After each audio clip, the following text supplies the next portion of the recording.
So our first set of presenters that are going to come up are Gianluca, Janelle, and Marella.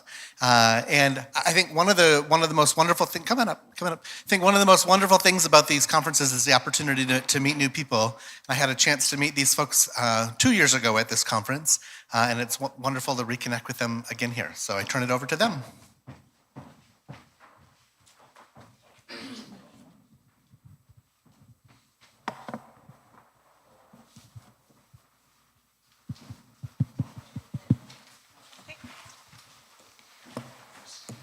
Testing. Greetings, fellow Iasas Global Summit delegates. My name is Dr. Janelle Nicole Ryans, and I am the Director of Global Initiatives and Engagement for the Professional Association NASPA, an organization in the United States that offers professional development resources to folks who support students on college campuses and universities. I am delighted to present today with my fellow colleagues from AUCA. Before I begin the presentation, I would like to share very quickly a little bit about me and my background and expertise. I was born and raised in the United States in Florida and received a bachelor's degree in political science, a master's degree in student affairs, and a PhD in international comparative education. I've lived in the United States, South Africa, and Singapore, and have visited and researched higher education systems across 6 continents and 48 countries. My research interests include the development of students and study abroad programs. I would like to delve for a moment into our session today, volunteerism and leadership, utilizing association professional development as a tool to achieve SDG goals, specifically SDG 4, quality education. But first, I would like to share a bit about NASPA as an acronym for the phrase Student Affairs Administrators in Higher Education. NASPA for short was founded in 1918 in the United States for the purpose of providing a space for student affairs professionals, or pros as we like to call them, to discuss leading practices on how to support students on college campuses. Once a small organization of a few men in the early 20th century, we now have grown to over 15,000 members across the United States and have members around the world. The mission of NASPA is to provide and support the professional development of student affairs practitioners, staff, and faculty like you and me, who are dedicated to the success of students. If I can name our tagline, it would be to create and nurture pipelines to mentor, rejuvenate, and support us. For those of us who serve on college campuses, sometimes we may feel like we give a lot of ourselves to our students, which is a rewarding, fulfilling vocation, but sometimes we also need a group of peers and networks to be filled up and encouraged to continue and persevere through our professional challenges as well. Our hope at NASPA is that folks can find a professional home, regardless of position or experience in the field, so that they can find a community and ultimately feel that they have the professional resources to realize their full potential. NASPA isn't just about providing exceptional conferences and content, it's also about people. Engaging with each other connects us in a way where we can share knowledge, leading practices, and current scholarship in the profession of student affairs. We pour into the professional development of us. We are a collective of members who are mentors by trade, and our community is both welcoming and committed to developing student affairs professionals through every phase of their careers. At NASPA, our foundation is built on 4 pillars: advocacy for student success, research and scholarship, equity, inclusion, and social justice, and most importantly, for the time that we have together today, professional development and engagement. So what does professional development and engagement look like at NASPA? One of our tools of engagement is volunteerism and leadership. Because we support every position at every level on a college campus, every single one of us has an expertise and a talent to contribute to lifting up the field, and the generosity we show to each other strengthens our community and the profession.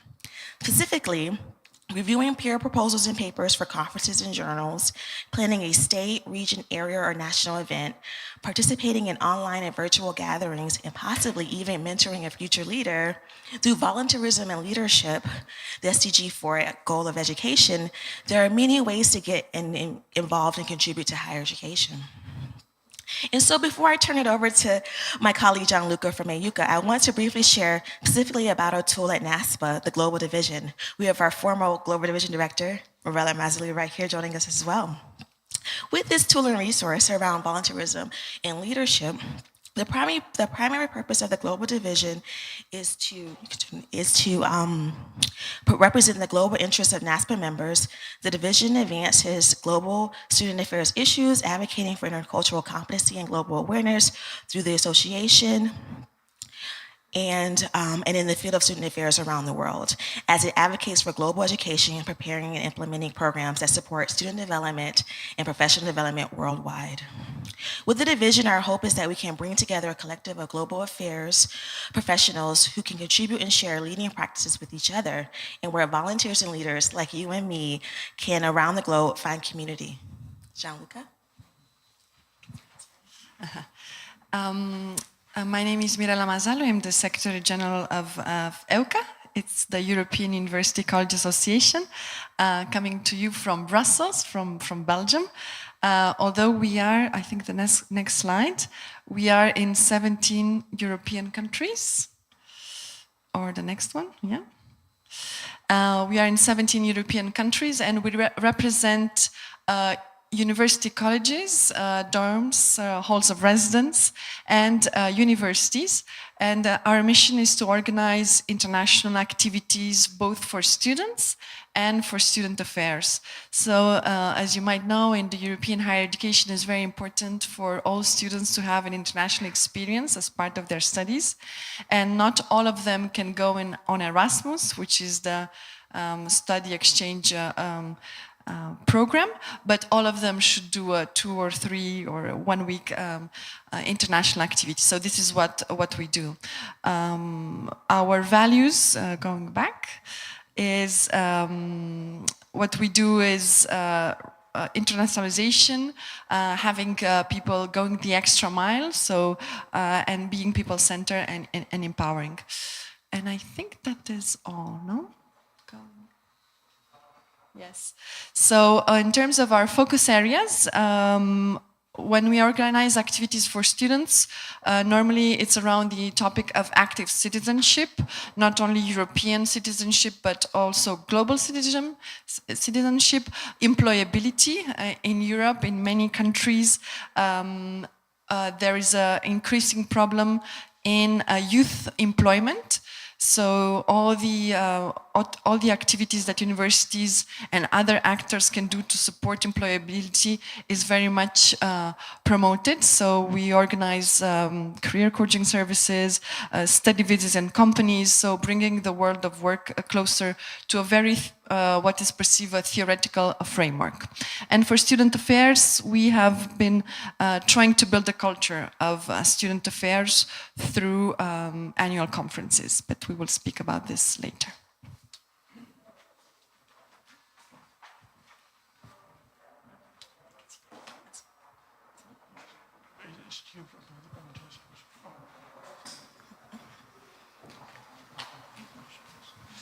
So my name is Gianluca Giovannucci. I'm the EUCA president, coming from Italy, but working with the great staff in Brussels. The NASPA-EUCA collaboration started many years ago when I met in Venice, in Italy, Roger Ludemann, a member of NASPA, and the person who decided to start with the International Symposium in 1996. He has also been thinking about a virtual global network of professionals on student affairs and practitioners and scholars since 1994. So we met, and he explained to me for the first time what NASPA was doing, the mission, the values, and also the project. He called it Iasas, International Association of Student Affairs and Service. So I decided to ask my board to go in Washington, D.C., where there was the first ever Iasas Global Summit promoted with the help of NASPA. And so my board accepted, and for me it was a very good opportunity to meet for the first time Kevin Kruger, that has just been nominated president, and who received Brett Perotri and Roger Ludemann a few years before to talk with Gwen Danji, at the moment president of NASPA, about the new project of Iasas. So I met with Kevin, Brett, Lisa Bardin-Moscaritore, many other NASPA and Iasas leaders, and started to understand the vision and the mission of the Students' Affairs and Services. So from that moment, I realized that Students' Affairs was our home, also the home of EUCA. And together with Dr. Mazzalu, we took part in every NASPA annual convention, beginning with ambitious project to transfer the SAS vision and mission to Europe. But developing an ambitious but realistic action plan required the help of Kevin Kruger and his staff, and also of the many other NASPA colleagues, as I mentioned before, especially Brett, Perozzi, and others. So we would not have succeeded without their very practical advice. Every year, we are amazed and grateful to Kevin and his staff for taking such a short but intense time with us, 30, 40 minutes, normally in a breakfast, to formulate ideas, identify goals, and so on. It's very American, I must say. So, as you know, campus life is not so common in Europe. Most European countries, however, have a tradition of residence hall, dorms, and so on. As a result, collegiate life is most comparable to American British college life. A student usually lives with his or her family in Europe, alone, or in a small group in a flat. The lives of students are never taken care of by the university. So residence hall and dorms manager also are not fully aware of the potential power of their role, considering it merely a part-time or full-time job devoted to building maintenance and food and lodge services. Therefore, EUCA asked NASPA to cooperate with the development of a students' affairs and services culture in Europe. As a result, two special initiatives are born: the TESA Master and the Iasas Conference. So, as Gianluca shared about the opportunities for collaboration with NASPA and EUCA, we created an Italian Master Certificate where the origins were from a program that NASPA had created also with Qatar University, a college in Doha, Qatar, where it was designed to support staff on campus with the competencies, ACP and NASPA competencies, which we'll talk about a little bit later, to support in their professional development. And more to come about that from my colleague Morella. Oh, okay. So that being said, we have done two cohorts, cohort 1 and cohort 2. Cohort 1 was amazing. It was last year. We had 17 students from all over the world participate in the program. And now we just kicked off cohort 2 last month, actually, at Lumsa University, where we have 11 students who are participating in our program. And so it's very successful, and we're able to offer, with our academic sponsor, Lumsa University in Rome, Italy, an opportunity for students to gain a professional development master's program within student affairs. This is an online program, 1 year, and it's more or less every month, right? People connect every weekend, and it's for people already in the profession, so or wanting to start. The other program that we have is the European Conference for Student Affairs and Services. We started in 2019 formally in Lugano, in Switzerland. And there was of course there are other conferences around student affairs, but very sectorial. Ours was the first one where people come together. And one of the goals of the conference is build a culture around student affairs. I've learned from colleagues in the Philippines, Asia Pacific, their association are 1988, here also, no? So we don't have in Europe something similar. So with what we've seen possible from our American colleagues, we brought to the conference in Europe. The goals, it's smaller. It's what we experience, for example, here in the Global Summit concurrent session. What we are known for is for our networking. So people need to speak with each other. So there are many opportunities of networking. And now we are innovating around building collaborative sessions. They asked us, why can't we have speakers bring a problem or a case and have the audience try to troubleshoot, try to bring solution, try to suggest. Other topics that are of interest are around assessment. We are building now in Europe a system of micro-credentials, relationship with parents. Parents are more and more involved in their in their children's education. So more and more we see them very vocal. Student activism, as we have seen all around the world. Generation Z, how do we communicate? What is from emails to social media? So some of the topics, and of course mental health and well-being.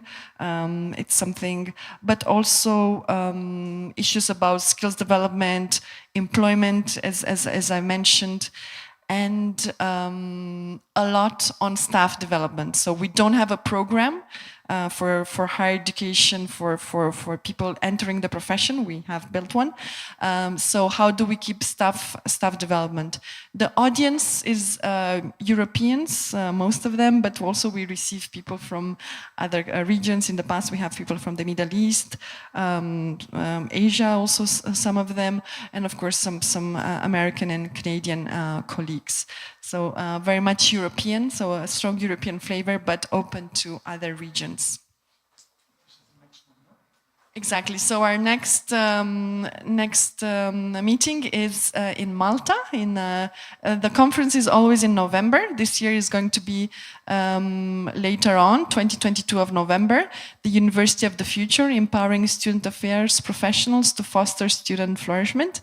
I have invitations for all of you here, but we kindly invite you to extend on our behalf this invitation also to your colleagues.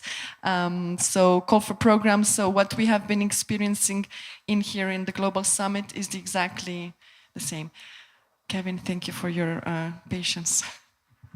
So to finish our short presentation, so building the common good is not just for a few, we think so, no? Or the state or the institution. Engaging in business society requires a broader horizon than selfishness.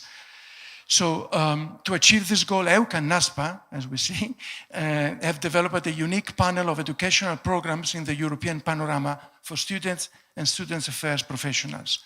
As a result of this panorama we showed you, I can summarize saying the very famous African proverb, if you want to go fast, go alone. If you want to go far, go together. So global cooperation within association and institution is a great resource to improve the quality of our work, probably the best in the world.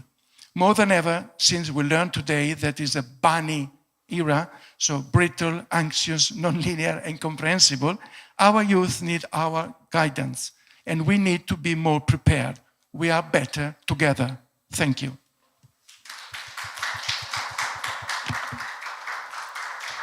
All right. What questions do we have? I can bring the mic to anyone who would like to ask a question.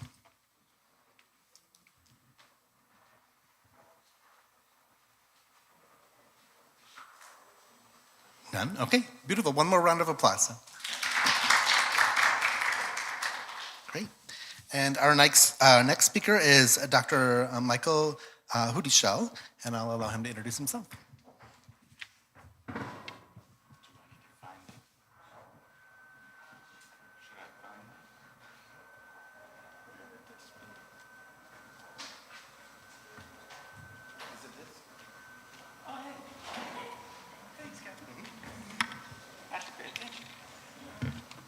I don't know if I need a mic. And I don't like standing in front of a podium. I'm a professor, so I walk it. And this is sweet. This is the first time I've had a monitor at a presentation. I noticed that this morning at the keynote too. I thought that's what she was doing. So do I need this? My mic?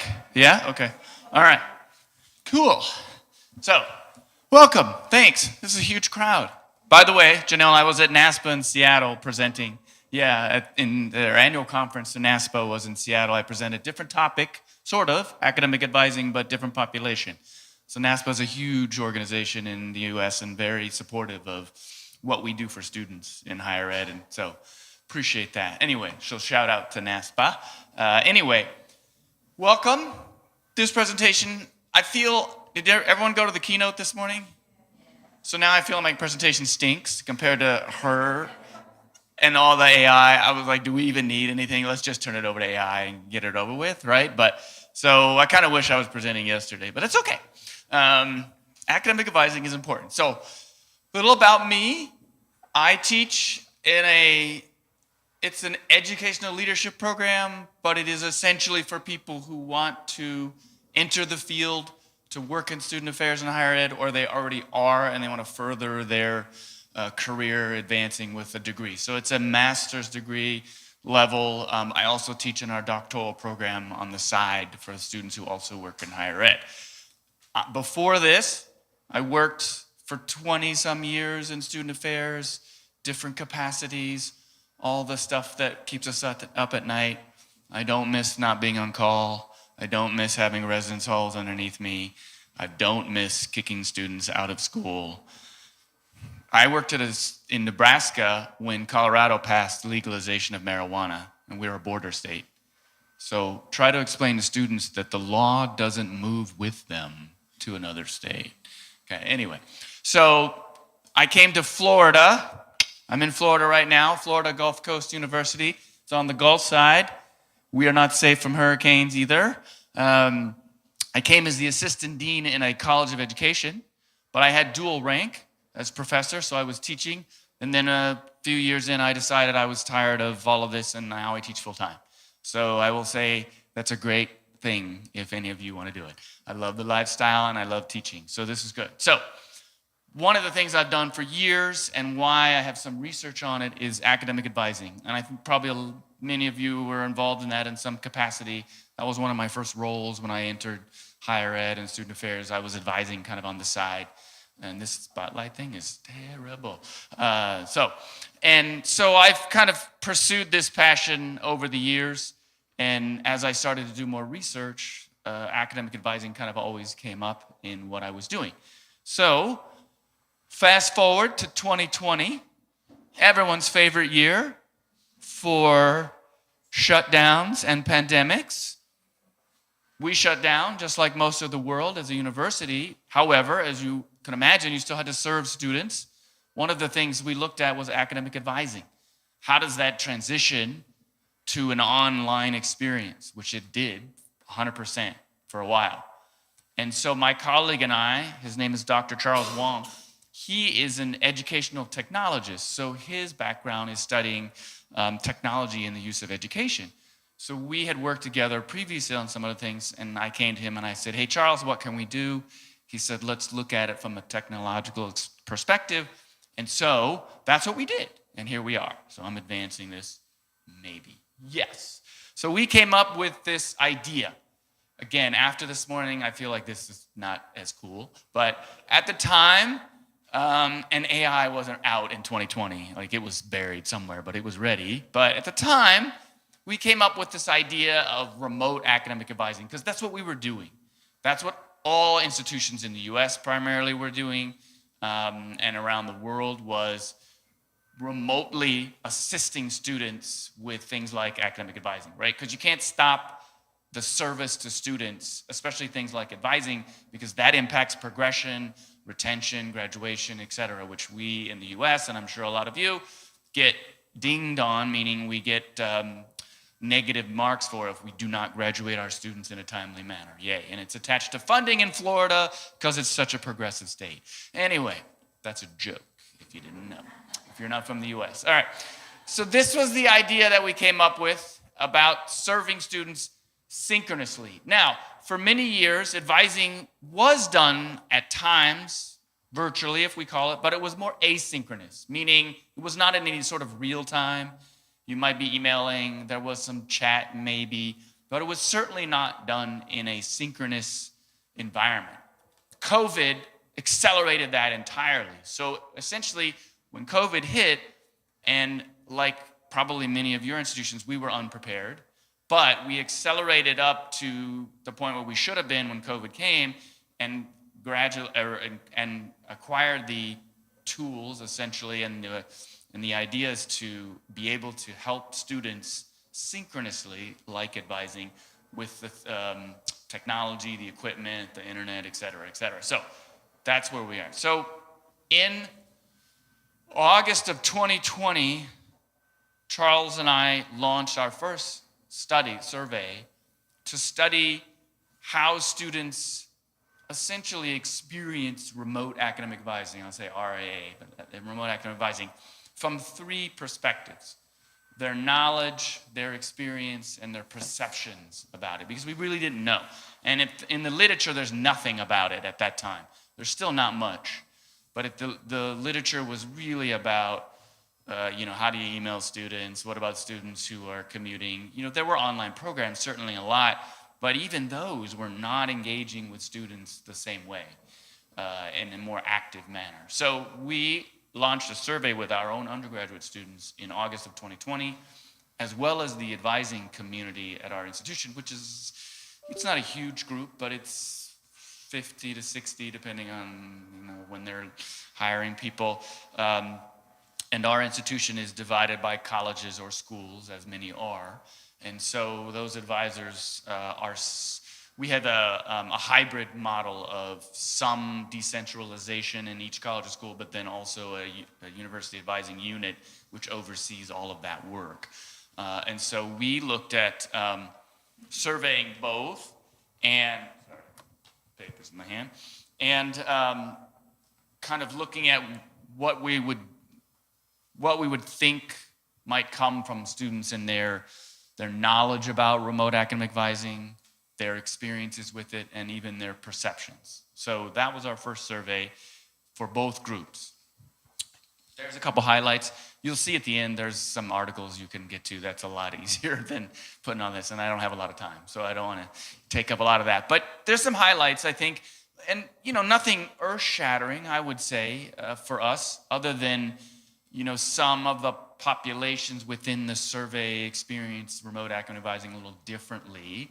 And for one thing, and this, not surprising, just interesting, that students who identify as female felt much more comfortable with remote academic advising, and we surmise that in some ways there's a level of comfort that exists when you're not necessarily having to be in someone's office sometimes for certain individuals, and so that may contribute to that. We don't know for sure. We didn't get at that.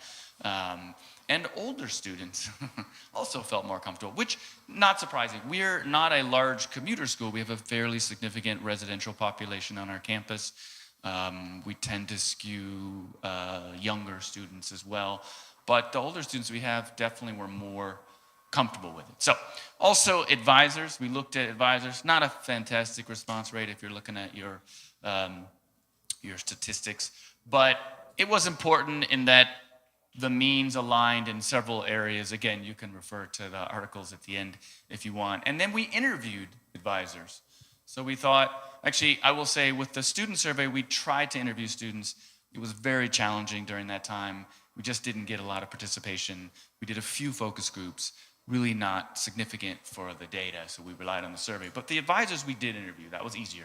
Much, much smaller group, and you could do that on Zoom, everybody's favorite. Teams wasn't quite taken off yet, so we were using Zoom. And that was enlightening to expand on the ideas from the survey in the responses of that. And you see there's some themes there. Again, nothing is earth-shattering. However, one of those in particular is this idea about mental health. And I study mental health a little bit on my own. I said earlier, I'm in a college of education. We make students teachers. We create teachers for the district. And I did a study about mental health and student teachers. So very interested, thank you, about that. And I think, again, these are things that come out, nothing surprising necessarily, but I want to move to the model because that's why you're all here. Right? Okay. Oh, hello. Someone did this. I was like, I won't be the one who pushes the button, but I did. Okay, so give me the big screen. Will you give me the big screen? I know where it is. Oh, thank you. Okay, sweet. All right, so we're doing an update this year. We already started interviewing advisors. We want to see where things have happened in 4 years. Hopefully a lot. Hopefully it's better. We'll see. So we're doing both the interviews and the survey in the next several months. Now, this is a terrible slide. I don't know why it looks like this. This came from our book chapter, and it did not translate well. So I made my own version, just some of the highlights. This is our proposed model now for remote academic advising. We have done 4 different publications on it based on our original research and now our continuation of it. And this is kind of where we ended up. And again, this is proposed in some ways. I mean, it's organic, right? It changes. It will change, and that's okay. But notice sort of, and it's linear, which, you know, I'm not a huge fan of that sometimes, but it happens.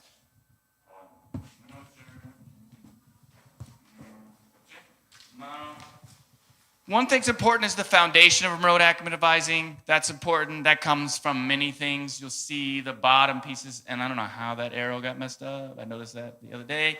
But these things are important for how remote academic advising not only gets adopted, but continues through. Because one of the things that we advocate at the end of all this is this should be regular practice, not an afterthought. Not, oh, COVID's over, let's start doing it like we used to.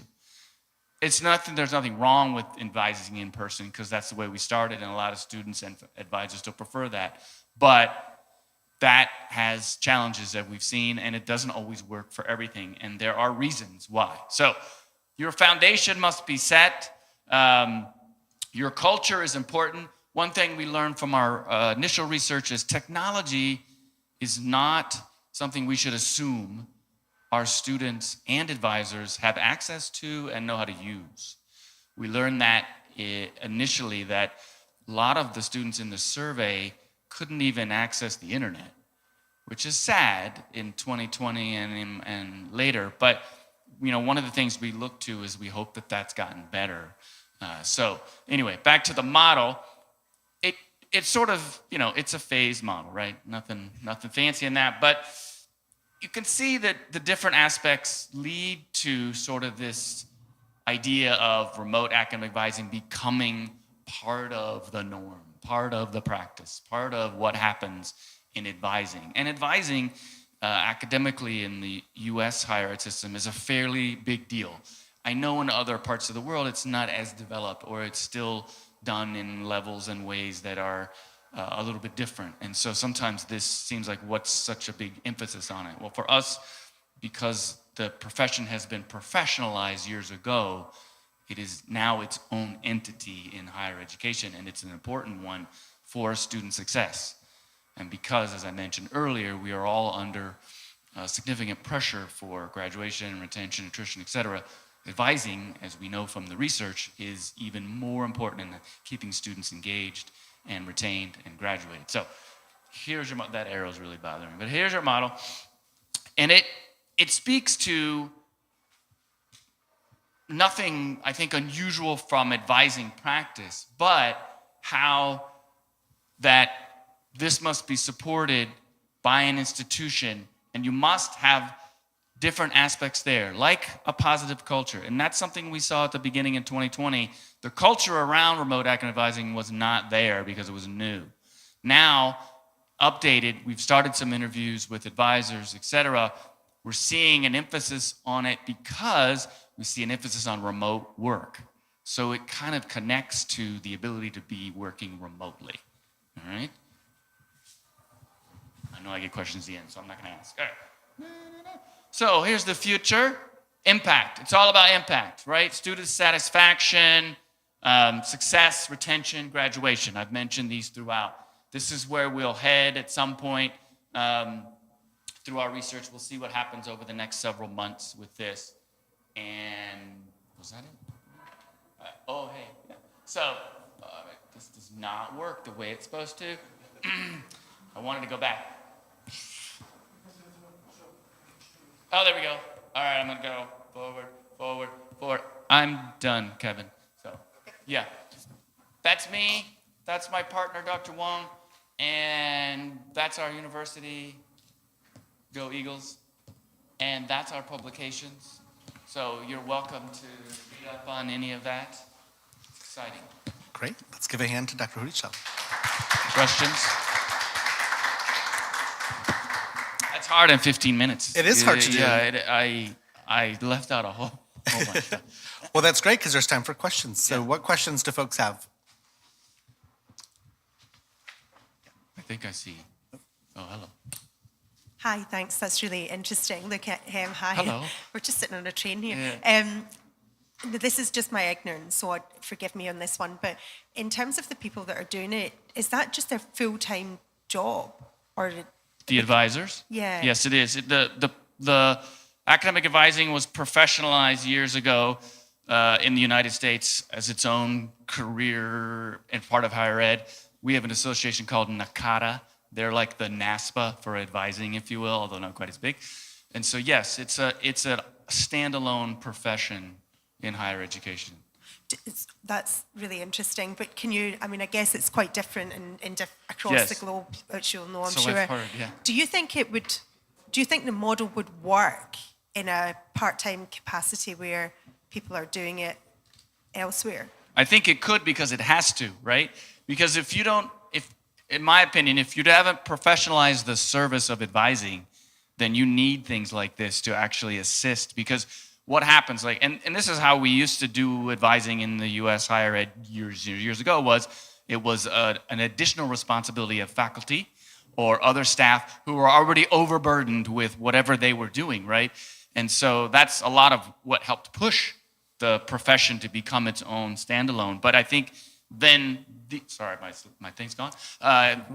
Things like remote academic advising and the model, I actually would believe would assist in that. I would love to see it as its own separate entity and function in an institution. But if it isn't, I think something like this is an efficient way to deliver the service. And what we saw in our research is there was no difference in how students felt necessarily about it, and they didn't think that it helped them less, I guess. Now, still some, again, there's more in the articles, but some trepidation because it was new back in 2020, which is why we're revisiting now 4 years later to see how that might have shifted as a regular practice. Initially with the advisors we've interviewed this spring, it's become just one more part of their toolkit for helping students, because they know that if they can advise a student who lives 20, 30 minutes away and doesn't have to come to campus, that's a pretty important part of keeping someone on track who may not be able to come because they work, they have family, they have other commitments. You're welcome. Anyone else? Great question. Thank you, though. That was good. I worry about that, right? I worry about the translation of this to other parts of the world where I know advising isn't handled quite the same. My hope is that we spread the gospel and people believe that advising should be its thing. Anyway. We have time for another question. Is there another question? Thank you. One of the research findings is that female students felt better by using this remote academic advising. I'm just want to know more about that. What do you think? Why female students felt better? I think we surmise essentially that in some capacities for students, and I think it's not just female students, it could be other populations of students, but in this case, from our survey, that's what came out, is that this is a remote academic advising creates a more comfortable situation, a different dynamic. You know, there is still existing a power dynamic within the relationship between an advisor and a student. We'd like to believe that's more equal, but it often isn't, and that's a whole nother issue. But in some cases, for students who may not feel comfortable in that level or for whatever reason, the remote academic advising option is a great thing for them to still experience the benefits of advising as a student and yet be comfortable in where they're at in their own place and who they are, their identity. Does that make sense? There's probably multiple layers to that we haven't removed, but that's what we surmise, propose, I guess. So. Because it's quite inspirational because especially in Asia, in Hong Kong, I'm from Hong Kong, and Asian students, they tend not to speak up. Yeah, and remote academic advising might be a good way for them to seek help. Yeah, thanks. Thank you. Good question. We good? Thanks. Yeah. Can we have another round of applause for Dr. Hushak? Okay, so in the next two sessions, I'm going to take on the role of moderating myself. So, colleague Maddie's coming out.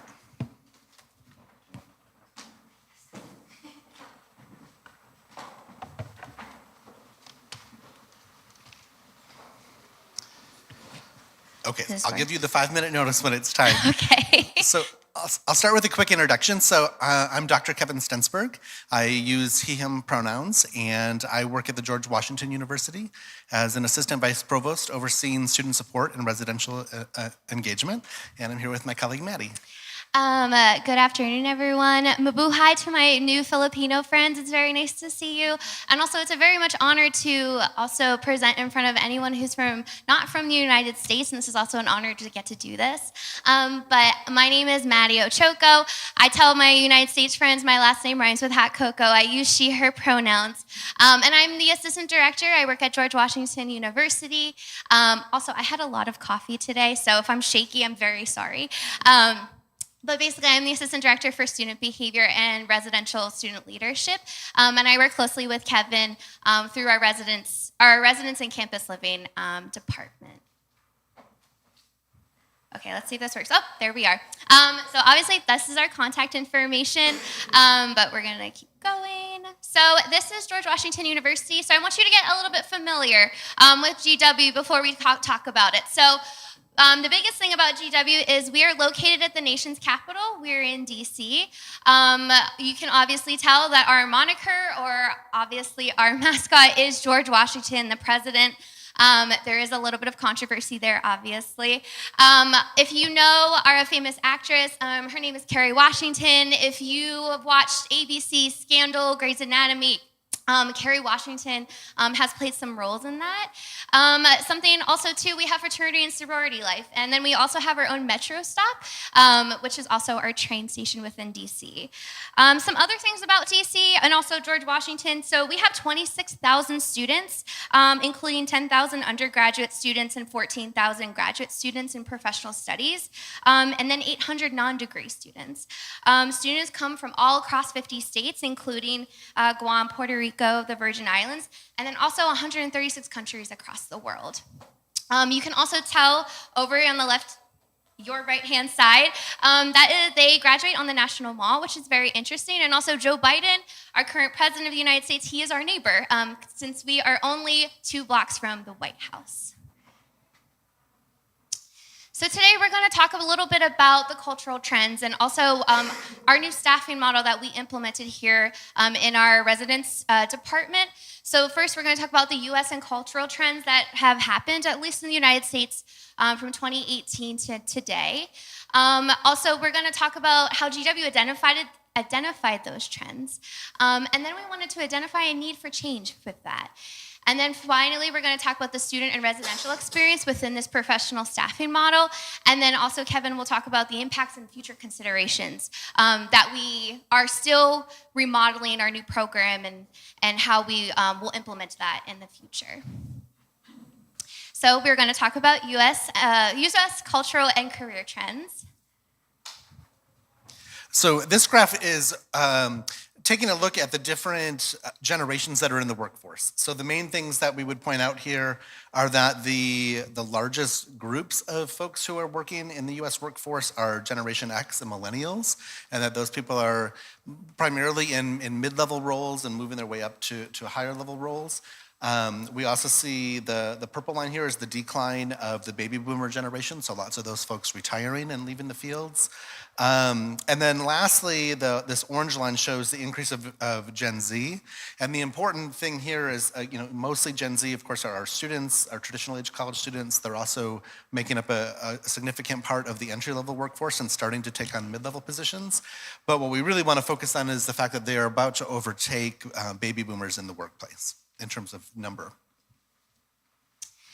Also, these are some articles that were written in the United States, really talking about the professional career trends that we were seeing. And so some of these articles were written in 2019 to 2020, 2023.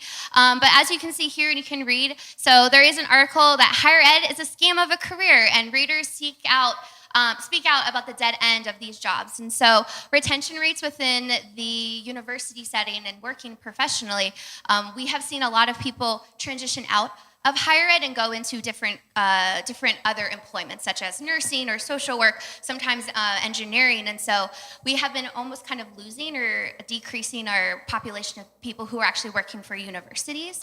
Over up here in the corner, this is also when COVID hit. We are all very familiar with COVID. But how COVID pushed the resident assistants who live within the residence halls and how they were at a breaking point. Another trend that we also saw, as Kevin spoke about, Gen Z is set to surpass boomers in the workforce. And then also the next question of what's next for higher education? What are the challenges or the opportunities within students, and also incoming people who are also wanting to work for the university. And so these articles kind of made a great impact on our department in terms of how do we want to culturally shift the next professional development. And so this is actually a picture of GW. All the photos you see are from GW, but next we're going to talk about how GW identified a need for change within our resident assistance model. And so this was an article that was actually written from the Chronicles of Higher Education. And we basically talked about too much for students to handle, why one university decided to do away with RAs. And so we no longer decided to keep our student work employment position within the residence halls. And so we replaced RAs with professional staff members. And so this article, actually, fun fact, is one of the articles I actually made me decide to work at GW. For my master's level program, I actually wrote a dissertation on the mental health effects of student workers who hold an RA position and how detrimental it is for their mental health and also their well-being.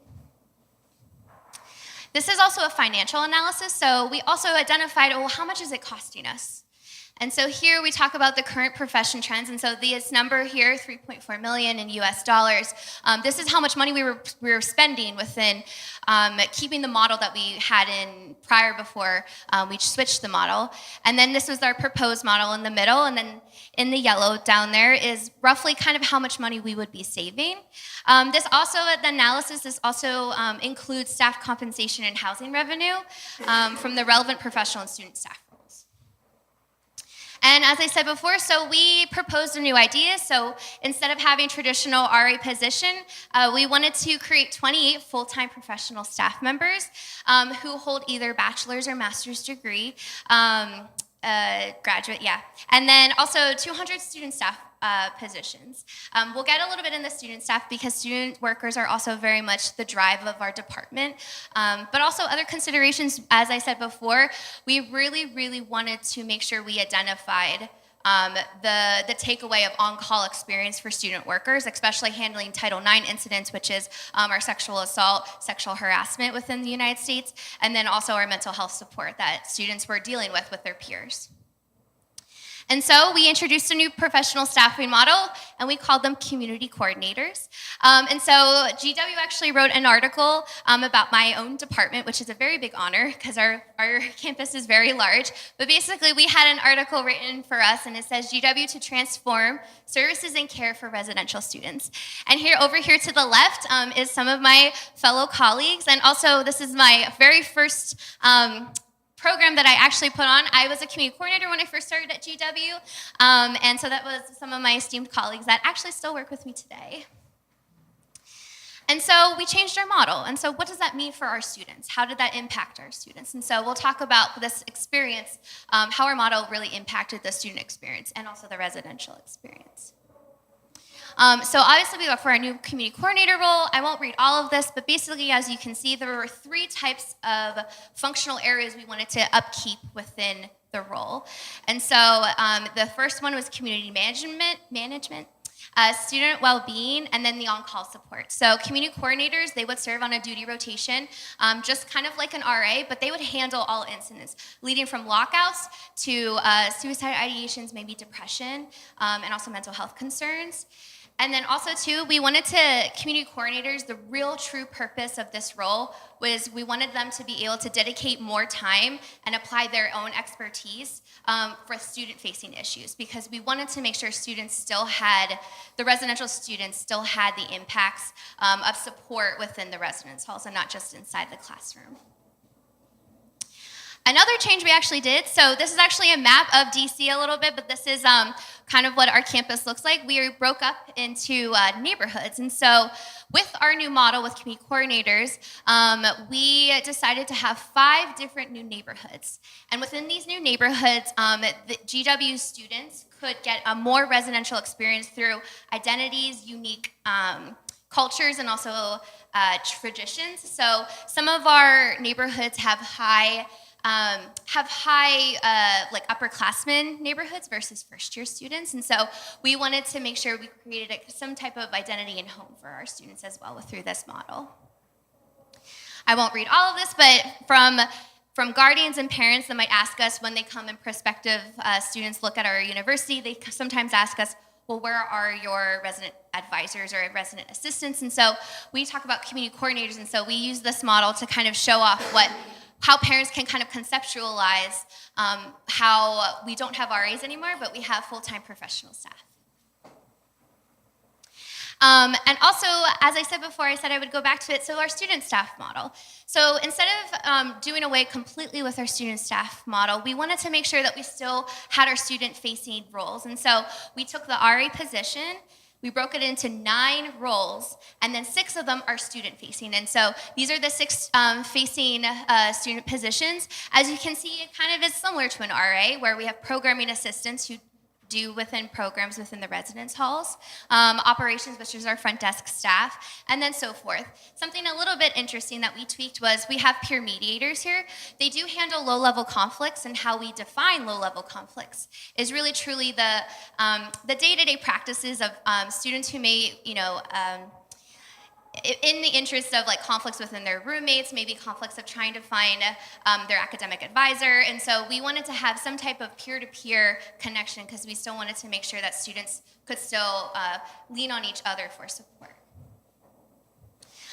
These are also just some basically excerpts of some of our student staff that we asked of like how their role is going. And so this is just kind of to showcase that our model is working, which is really good. And then these are photos, but basically this is kind of how our first 2 years have happened. You can see our neighborhood t-shirts, so that's West Way. But this is how our students and also our community coordinators integrated themselves within the role. You can also see that there are face masks, so you can tell that this was also during COVID times. But yeah. And then finally, Kevin's gonna talk about impacts and future considerations. So there's a couple of things that were evaluated and kind of continue to evolve in our model. The first one is consolidating some of the administrative roles. So Maddie mentioned that we created 9 student roles that replaced what had been RA roles. 6 of them were student-facing. The other 3 were administrative. And what we sort of learned is that we over-specialized them, that the jobs became so specific that students kind of got bored in the job. So we're merging those 3 back together into kind of more of a general administrative role. A second one is graduate student implementation. So Maddie mentioned that we hire both professionals who have bachelor's degrees and master's degrees. And one of the things that we're kind of shifting in our model to try to increase the number of people who we have in the workforce is bringing in grad students and trying to support also the master's degree program in higher education at GW.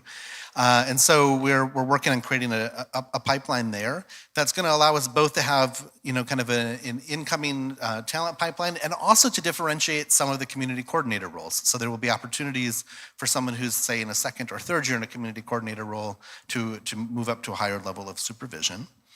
Another consideration that we are very much focused on is I think the slide changed, is the minimum wage. So one of the big things that shifted is back when we had our RAs, as is kind of typical with our RA models, they got free housing. So they weren't paid an hourly stipend. Now they're hourly staff, and in DC the minimum wage keeps increasing. It's going to be $17.50 an hour later this summer, which means every day that the RAs are in, or not the RAs, that every day that the student staff are in training costs us around $30,000 US in training. So we're now very much connected to kind of the DC market. So those are some of the changes that we're trying to kind of be mindful of.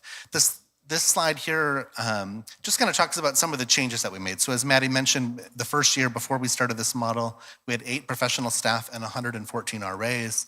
Then we shifted to 24 full-time staff and 200 staff over those 9 positions.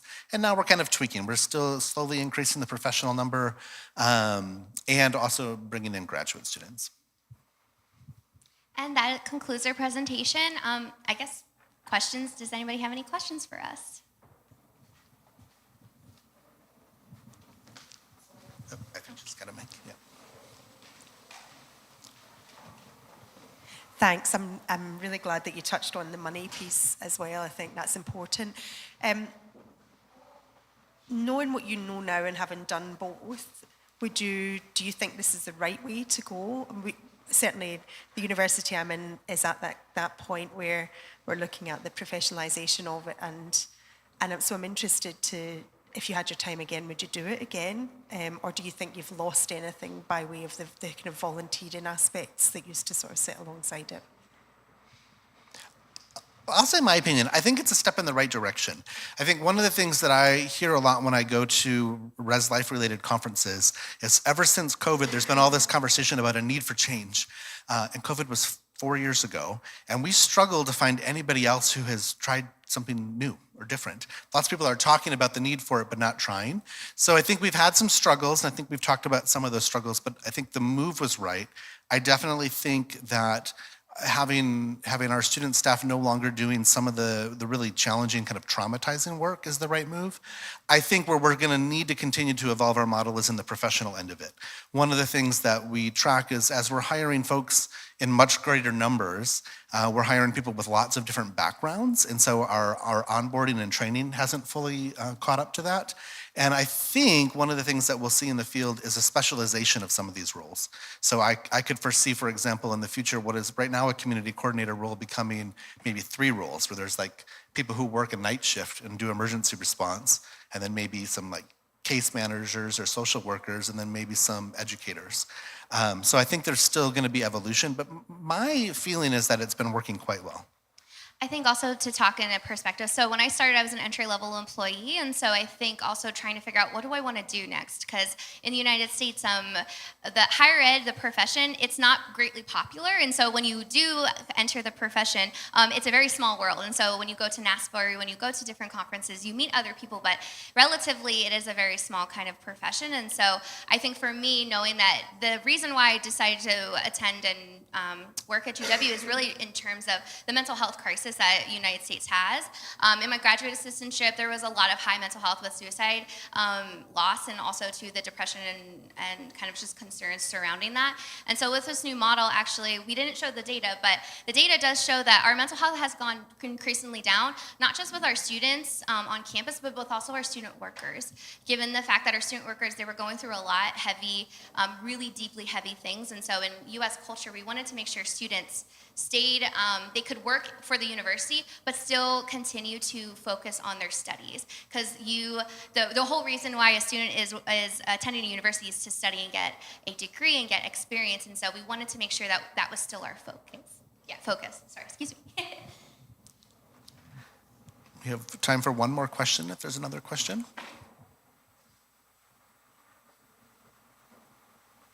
No? Okay, thank you. Thank you.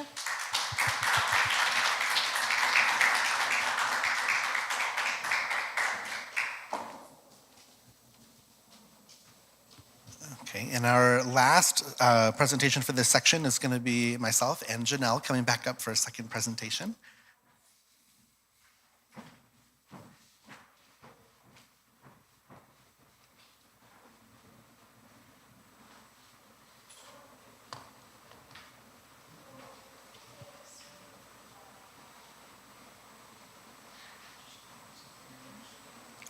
Okay, so we're going to be talking today about professional competencies and ways that you could use or adapt some professional competencies that ACPA and NASPA work together on. The outline of our presentation, we're going to talk about kind of the origins of where did the competencies for student affairs professionals come from and how have they evolved. We're going to talk about what the competencies actually are. There are 10 of them. And then we're going to talk about some of the ways that they can be used both in terms of education and for professional development. And then importantly, Janelle is going to talk to us about some of the ways that they can be adapted for international audiences. And then we'll wrap up. So ACPA and NASPA have joint competencies. I think the first thing to know about them is that they're available to you free of charge. So if you just Google ACPA and NASPA joint competencies, it will pop right up. It's a 40-page PDF. It's free. You don't have to be a member of either organization to access them.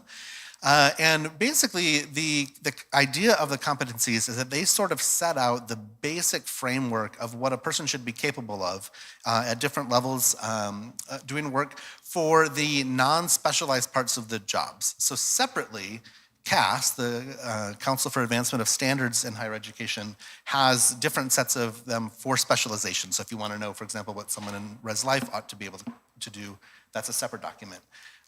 So we're going to focus today on the ones that are true for kind of anyone working in the field.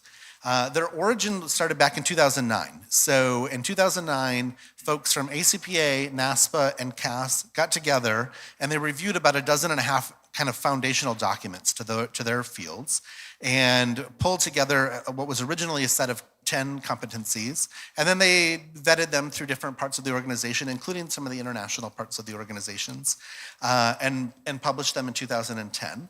One of the kind of edicts when they were published is that they should be regularly reviewed, and so 5 years later they went through a review process, and two big transformations sort of happened in that second review. One, the social justice piece turned from more of an awareness to more of an action, and also there was the consolidation of two areas which created room for a new area for technology.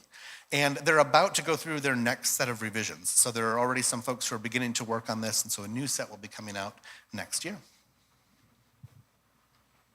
So there are a total of 10 competencies. I'll just read the list quickly.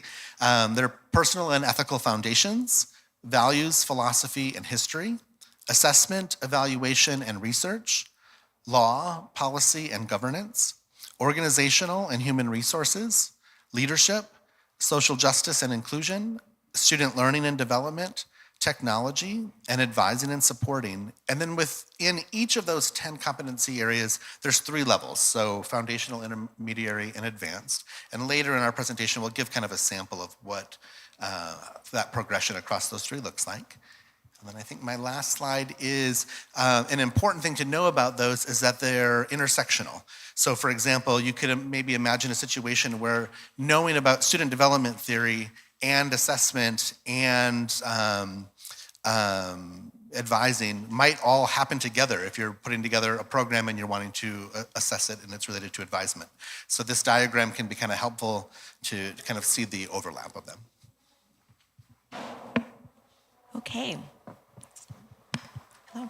So I would like to talk specifically about a few of the competencies that we use in our work at NASPA within an international context. And so of the 10 competencies, we have chosen 6 that we have found to be ways of working where we can pick out universal themes across international student affairs that might support those who are supporting students on their campuses around the world. So one example of a competency is the student learning and development model. So this model, again, was designed, as Kevin shared, back in 2009. For student affairs practitioners to really delve deep into student development, learning, and theory. I do want to add a caveat that this is competencies that were created by 2 American associations, ACPA and NASPA, jointly in collaboration, and from an American Western model. And so that is US folks creating models for US students. But with the work that we do now with our global members and with our partners for like AUCA, for example, we hope that we can tweak and craft these competencies to address a more universal student body and population. And we found that this particular competency is one that we can pull some theory from. So again, this is for the opportunity to really delve into some of the theories around the functions of student affairs and student development. Another competency that we also support is advising and supporting, again, created from a U.S. context, but we found that students, of course, with our colleague who spoke earlier around advising, and that students around the globe need and want advising support to do well academically in their classes. And so this is one of the other competencies that, although created from a U.S. context, we found to be more universal for our international members as well. when supporting students. Another model is, of course, assessment, evaluation, and research. We know that sometimes as practitioners, we say, oh, data, research, you may not be super familiar with it, but we know that to be able to have skills within assessment and evaluation and research strengthens our findings and what the needs are of our students. And so this is also a competency that we find, again, one that can be a universal competency for student affairs practitioners all over the globe, especially when it comes to collecting data about our students so that we can improve and tweak their student experiences. Leadership, again, is another competency that we also support. This is one where ideally we want our students to be leaders and we want to grow, of course, our student affairs practitioners in leadership. And so we'll find that with many, and we'll speak a little bit about it in a second, but with many new professionals or graduates within the field of student affairs wanting to learn more about leadership, wanting to be able to manage different levels of college and campus life within leadership to be successful in the work that they do on campus. And then we have, of course, organizational human resources, which I alluded to a little bit earlier, around building skills with supervision, with peer support, with managing different campus resources, risk management technology, all the things that make up a campus experience. And so we find, again, this is a competency that was developed in the US, but again, could be very useful around the world.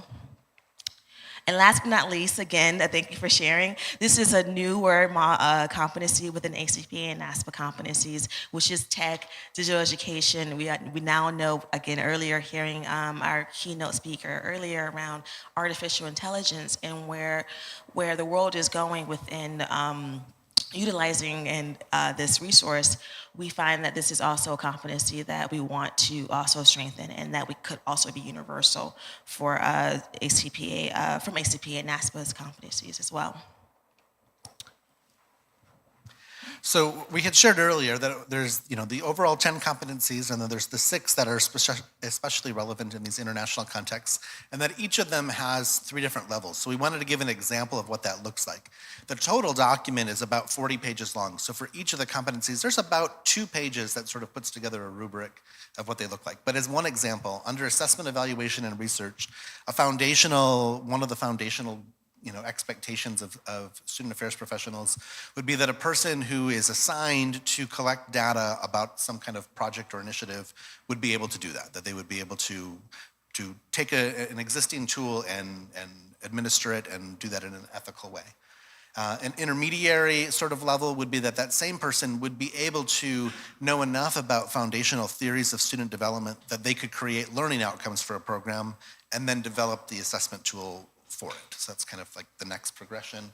And then at an advanced level, it's really about kind of taking that knowledge and then making new knowledge from that. So really critically analyzing what they're finding and then pushing that forward. This is just kind of one example to kind of give you a sense of what's in that document.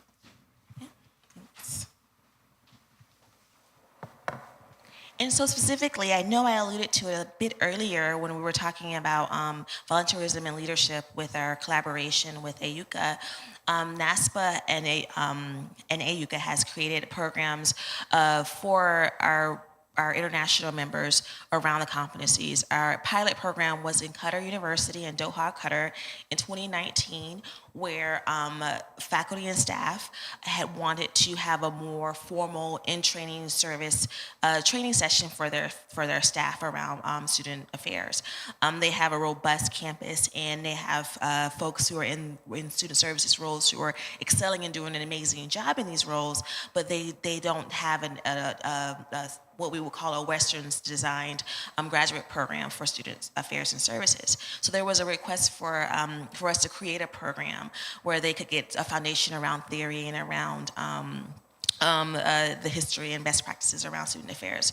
So what we did is we created a program for them under advisement of seasoned student affairs professionals in Qatar, as well as their faculty, and to contribute and design a program that fit the cultural norms within that, that university. So for example, the 6 I shared earlier was selected by Qatar staff that they wanted to take these competencies and say, okay, this is a great starting point, it's a great tool to kind of have a foundation around student affairs, but for our context, for us here with our student population and our cultural norms, how can we tweak and then figure out what would work best within our students? And so again, it's not necessarily a one size fits all for the competencies, it's a tool to then tweak depending on your university and the needs of your student population.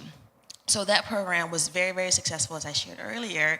And from that program, we were then able to then, and the Qatar program was just an in-service for Qatar University faculty and staff that we had designed, 25 participants in the program, 6 one-hour sessions over the 6 competencies, and it was very successful. From that pilot program, we were then able to then create a program in collaboration with AUCA, what we spoke about earlier, that was now a degrees certificate, what we call the Italian Master Certificate, where we have now an academic sponsor, LUMSA University, which is a small Catholic university in Rome, Italy, where we have our students 100% virtual one-year master's program where they delve more deeply into the 6 competencies that I shared earlier. And this, although it's a European program, an Italian program, we have students from all over the world who participated. So our first cohort was, again, 17 students from all over the world, the US, China, Italy, Qatar, so it was a very successful program. And now we just kicked off our second cohort, which is also supported by our academic sponsor, LUMSA, where we have, again, students from the Philippines and from the US and from Italy, as I think Ukraine as well. Giacomo would know more about the students there. So there's been a very successful program around, again, having an international group of students who are then learning about the competencies and then are able to then take that information back to their college campuses to then support student services there. So here's just the model that we have. Again, we talked earlier about these key programs, key competencies that we designed the program around: student learning and development, advising and supporting, assessment, evaluation, and research, educational leadership, organizations and human resources, and now digital education.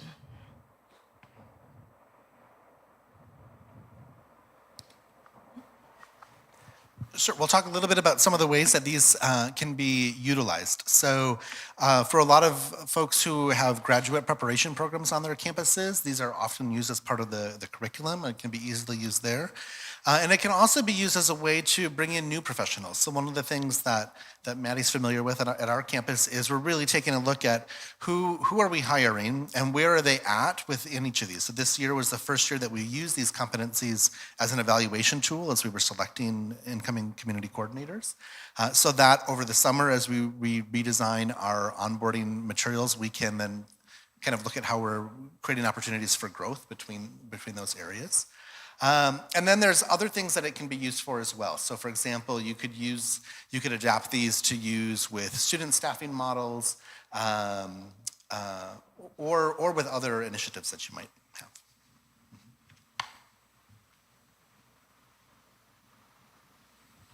So I'll just quickly talk about a critique of the ACPA and NASPA professional competencies. Again, these were competencies created in 2009, as Kevin shared earlier, from 2 American professional associations within student affairs. And so it's American universities creating American competencies around student affairs. And so the design of the competencies, although we acknowledge and we want to offer a global lens, we want to acknowledge that it is designed by American student affairs professionals, and that the cultural societal norms, again, that comes up. There's a total of 10, and not all 10 will fit every culture all the time. And so we acknowledge that. We acknowledge that as professionals around the world, you may find that some competencies are very effective and it will be a great tool for you and your staff and your students on your campuses, but you might find other competencies just don't fit. And we want to acknowledge that due to different cultural norms and societal norms, it's not a one-size-fits-all for the competencies. And then also, the last but not least, our language translations. So the competencies were originally designed and created in English. And although NASPA, along with the global division that I shared earlier, has now created versions of the competencies in Arabic and in Spanish and Chinese simplified, we are not there yet to have it available to everyone. And so we are in the process of, I think, Italian and Portuguese and German was on the table for a bit, but unfortunately we don't have version in Korean, so we don't have but we're slowly trying to make the competencies more accessible to everyone. And that's our time. So any questions for us?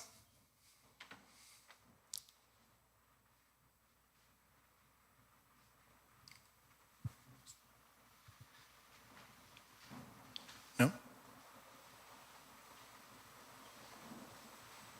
Okay, great. Well, that's it, folks. So thank you to all 4 sets of presenters. And I was asked to get us closed 10 minutes early so that people had extra time to prepare for the gala. And we beat that by 5 minutes, so great job, team. So reminder that the gala starts at 6 o'clock and it'll be in the main ballroom.